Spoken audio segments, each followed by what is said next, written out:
Hello বন্ধুরা, আজ বানাবো মশালা পনির। চলো দেখে নাও রেসিপিটা।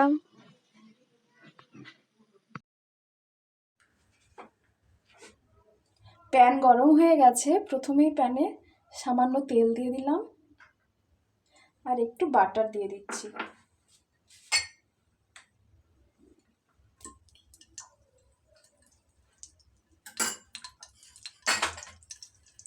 বাটারটা মেল্ট হয়ে গেলে এতে আমি পনিরগুলো দিয়ে একটু নাড়াচাড়া করে নেব।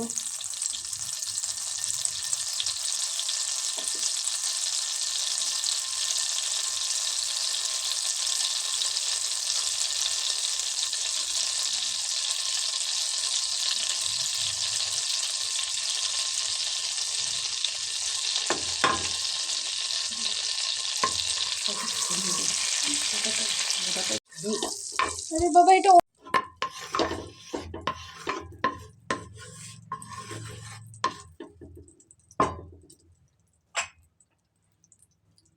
এবারে পনিরগুলো দিয়ে দিচ্ছি।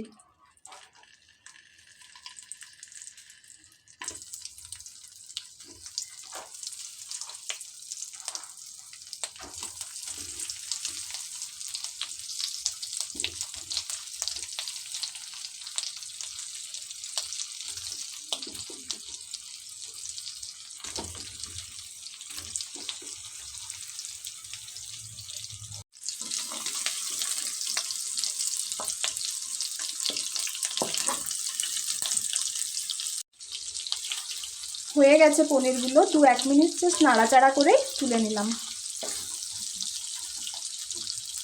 এখন অন্য একটা কড়াই বসিয়ে তাতে সামান্য পরিমাণ তেল দিয়ে দিলাম।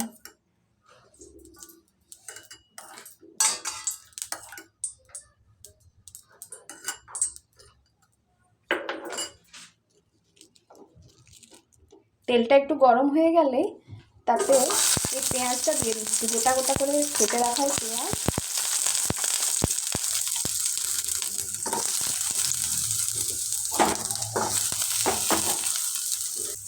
এক ইঞ্চি মতো গোটা আদা আর 3-4 কুচি মতো গোটা রসুন দিয়ে দিচ্ছি। আর দিলাম 2টো কেটে রাখা টমেটো আর প্রায় 10টা মতো কাজু দিয়ে অল্প পরিমাণ লবণ দিয়ে দিলাম যাতে টমেটোটা তাড়াতাড়ি নরম হয়ে যায়।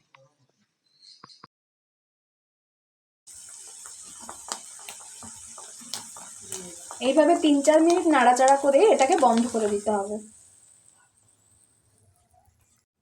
এগুলো যে ভেজে তুলে রাখলাম এগুলো এখন মিক্সিতে পেস্ট করে নিতে হবে। পেস্ট করে নিয়ে ফিরে আসছি। আমার পেস্টটা বানানো হয়ে গেছে।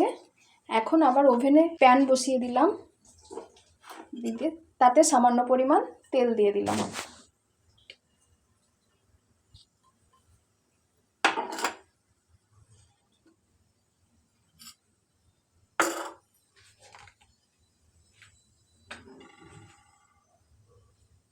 তেলটা একটু গরম হয়ে গেলে খুব অল্প পরিমাণ গোটা জিরে দিলাম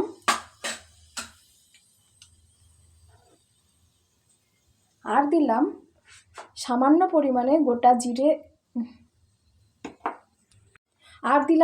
পরিমাণে জিরে গুঁড়ো, ধনে গুঁড়ো আর এই কাশ্মীরি লঙ্কা গুঁড়ো। এই কাশ্মীরি লঙ্কা গুঁড়োটা কালার নিয়ে আসবে। এতে আমি হলুদ দিচ্ছি না, পনিরের সঙ্গে হলুদটা ঠিক পছন্দ করি না।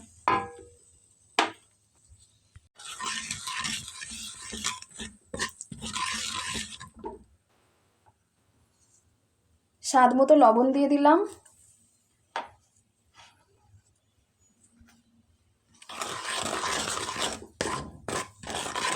মশলাটা যেন পুড়ে না যায়, এজন্য আঁচটা একদম সিম করে দিতে হবে।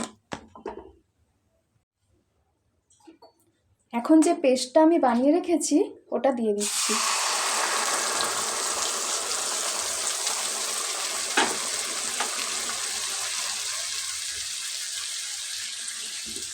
এই পেস্টটা দিয়ে খুব ভালোভাবে মশলাটা কষাতে হবে।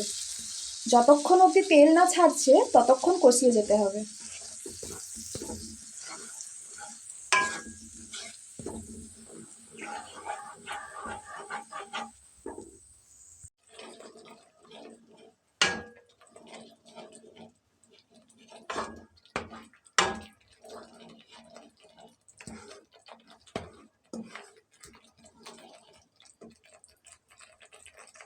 যত ভালোভাবে মশলাটা কষানো হবে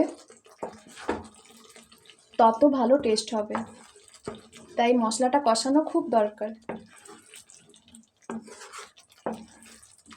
প্রায় 10 মিনিট মতো এটা কষিয়ে যেতে হবে।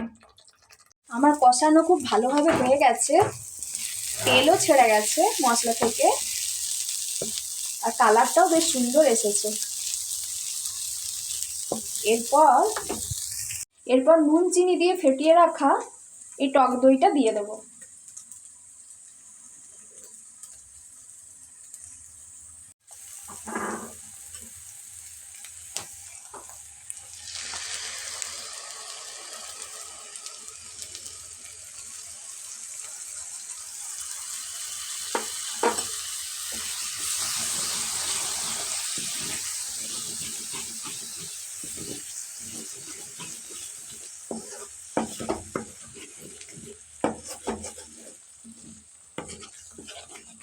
আবার একটু কষিয়ে নিতে হবে মশলাটা দইটা দিয়ে।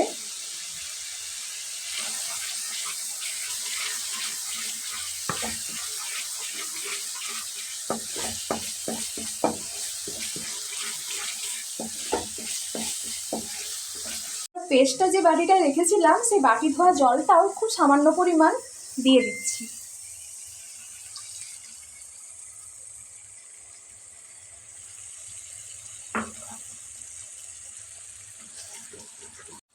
এরপর এই ভেজে রাখা পনিরের কিউবগুলো আমি দিয়ে দিলাম।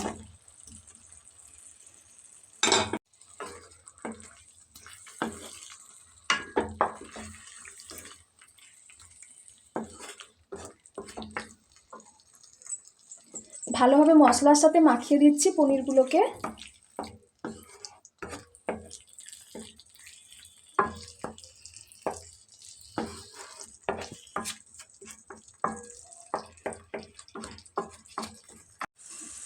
এরপর কিছুটা জল আমি গরম করে রেখেছিলাম, সেই জলটা অল্প দিয়ে দিলাম।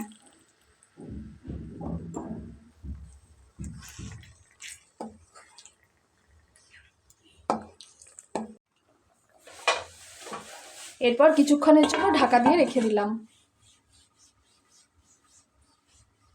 আমার রান্নাটা প্রায় হয়ে গেছে। এবার উপর থেকে একটু গরম মশলার গুঁড়ো দিয়ে দিলাম, আর দিয়ে দিলাম অল্প পরিমাণে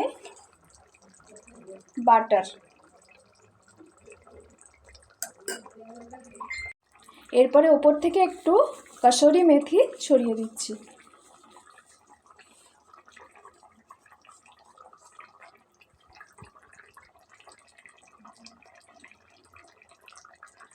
আমার রান্না রেডি, এবার সার্ভ করে দিই।